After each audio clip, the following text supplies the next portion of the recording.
എഴുത്തുകാരൻ വിനയ് തോമസിൻ്റെ ഒരു ആർട്ടിക്കിളിൻ്റെ തലക്കെട്ട് ഒഴിഞ്ഞു മാറലൊരു കല.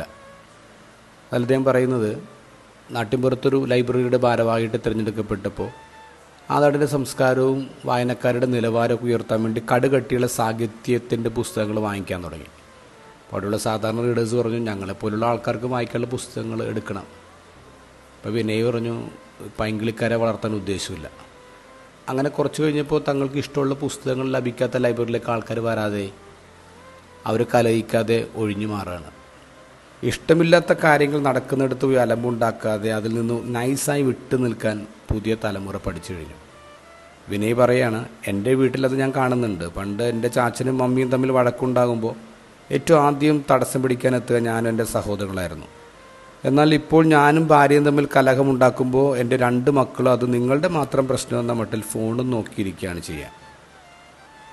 ഒഴിഞ്ഞു മാറലൊരു മെക്കാനിസമായി പുതിയ തലമുറ സ്വീകരിച്ചു കഴിഞ്ഞു. ദ ഗോസ്പലിൽ ഈശോ പറയുന്ന ഈ മെക്കാനിസത്തെക്കുറിച്ചാണ്.